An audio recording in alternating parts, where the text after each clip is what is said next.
Hello दोस्तों, आज हम पहुंचे हैं सिरसा के वरिष्ठ भाजपा नेता भूपेश मेहता जी के पास, जहां पे सभी जानते कि एक इलेक्शनों के माहौल की वजह से आज वो परिणाम जो थे वो आज घोषित कर दिए गए। बहुत सारे यहाँ पे आज हार और जीत के परिणाम देखने को मिले। लेकिन जब सेंटर में बीजेपी की सरकार को देखा तो एक काया पलट का नजारा सामने आया। तो भूपेश मेहता जी से जानते हैं कि आज उन्हें कैसा फील हो रहा है, क्योंकि सेंटर में उन्हीं की सरकार आती नजर आई जो कि उम्मीद नहीं थी। सर, बहुत बहुत बधाई हो। सबको राम राम, नमस्कार।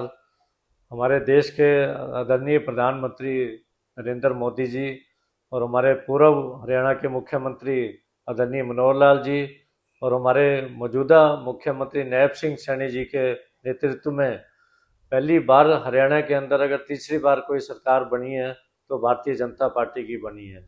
तो इसके लिए मैं हरियाणा की सभी कार्यकर्ताओं को, हमारे भारतीय जनता पार्टी के कार्यकर्ताओं को और हमारे सभी सिरसा की जो जनता है उनका धन्यवाद करना चाहूँगा कि उन्होंने फिर से हमारे भारतीय जनता पार्टी के ऊपर विश्वास जताया है। तो मैं उम्मीद करता हूँ कि इसी तरह जो है हरियाणा के अंदर जो है हमारी जो रुके हुए काम हैं वो नायब सैनी जी पूरे करवाएंगे।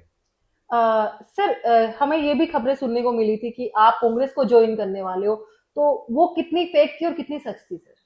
ऐसे आपकी बात रिया जी बिल्कुल ठीक है कि पिछले बहुत दिनों से जो है मेरे ऊपर दबाव आ रहा था कि आप कम बैक कर लो, आप कांग्रेस में आ जाओ। अब हरियाणा के अंदर जो है वो कांग्रेस की सरकार बनने वाली है और हमारे बहुत से साथी कांग्रेस में चले भी गए। लेकिन मुझे पूर्ण विश्वास था कि हरियाणा में भारतीय जनता पार्टी की तीसरी बार सरकार बनेगी और मेरा विश्वास अटल रहा। और मुझे जो विश्वास था और उस विश्वास के ऊपर जो है जनता खरी उतरी है। और मैं हमेशा अंगद की तरह जो है चट्टान की तरह बीजेपी में रहूँगा, क्योंकि मोदी जी के अंदर मेरी आस्था है। मैं हमेशा इसी पार्टी में रहूँगा। मेहता जी, अब तीसरी बार यहाँ पे हम देख पा रहे हैं बीजेपी की सरकार बन रही है। लेकिन सिरसा में अगर बात करें सुधार की, तो क्या लगता है कि बीजेपी के जो कार्यकर्ता है किस तरह से सिरसा की काया पलट करेंगे?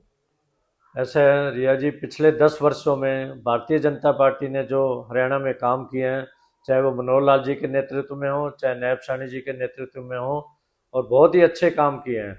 तो इस वजह से जो है भारतीय जनता पार्टी की सरकार जो है हरियाणा में फिर से तीसरी बार बनी है। बिल्कुल। और बात अगर हम सरसा की करें तो सरसा के अंदर जो एक हमारा मेडिकल कॉलेज का जो सपना था, जो मनोहर लाल जी ने देखा था, वो सपना जो है वो अब पूरा होगा।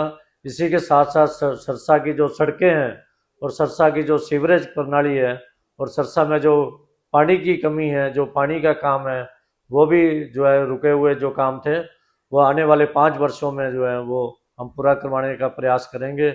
इसी के साथ साथ मैं सरसा वासियों से एक और भी वायदा करना चाहता हूँ हमारे मुख्यमंत्री जी के माध्यम से और आपके माध्यम से कि सरसा के अंदर एक बढ़िया टूरिस्ट प्लेस बनेगा और सरसा को एक स्मार्ट सिटी बनाने का काम हमारे मुख्यमंत्री जी जो है वो करेंगे।